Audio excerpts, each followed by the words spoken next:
Hey all, welcome back to my YouTube channel. I am Jo, and in today's video I'm going to be working on this vintage Eastlake chest of drawers. It's gorgeous and I picked it up from the original owners, but it has some imperfections because of which I decided that I will give it a nice paint job.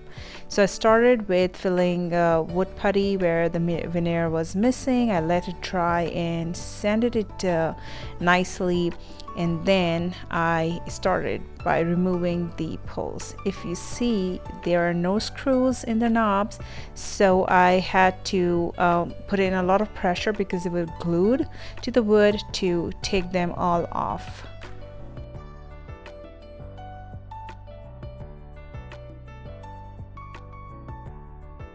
Then comes the cleaning part. So if you watch my videos, I don't use any harsh chemicals on my pieces. I just use plain simple tap water, and I spray it on the entire piece, and then I wipe it off with a lint-free towel or just a paper towel.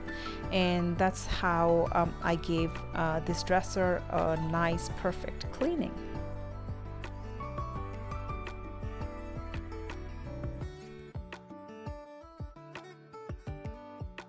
So the dresser is nicely cleaned. Now I am using the fiber paste from Redesign with Prima to fill in those giant holes. I chose this product because it's thick, it dries quickly, and it was super easy to fill in those big holes. Once it dried, which dries super quick, I used the sanding block from dollar stores to sand that thick paste down. Now comes the interesting part, which is designing. I wanted to give this piece a nice French cottage look, so this is the stick and style stencil from Redesign with Prima that I'm using to give some texture, some raised stencil interest to this piece. Once the paste dries, I am just sanding it down with 80 grit because the paste is thick, so you need some coarse grit to sand it down. Once it was dry, I painted over with the base color that I painted the dresser in, which is Mudpaint Sky. It's a very beautiful French blue color. So I used this Redesign with Prima roller, and I rolled this entire piece with the roller.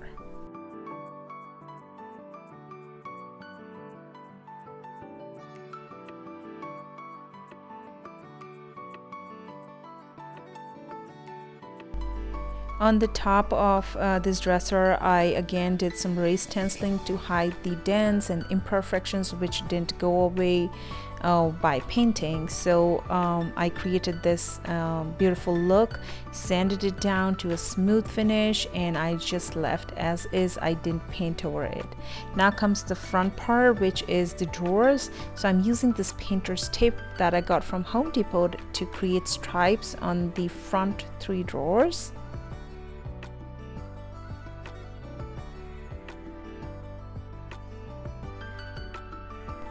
For the stripes, I mixed China White and Sky together to get a lighter tone than Sky to get a ombre stripe on the front drawers. I didn't want a very drastic looking stripe because it was a French cottage country kind of a look I was going for. So I wanted something really muted, something lighter, and this color just worked out perfectly fine.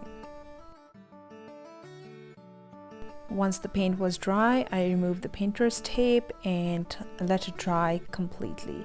While working, I realized the small stoppers from the dresser was missing, so I used these tacks from Amazon and just hammered it in to stop the drawers, and it was just perfect.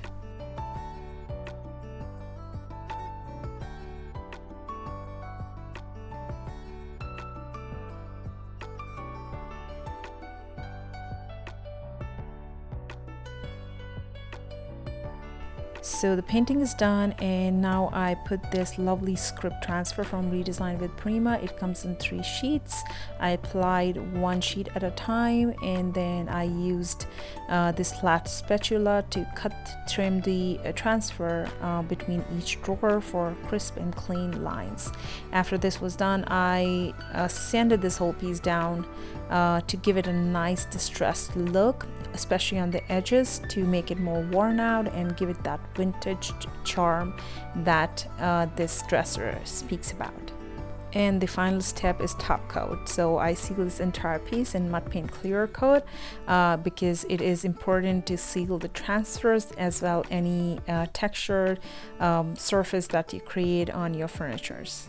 I didn't want to leave the sides empty, so this is another transfer. It's a midi transfer from Redesign with Prima again, and I applied it on the sides of this dresser. I lined the drawers with this wallpaper, and this is the final look.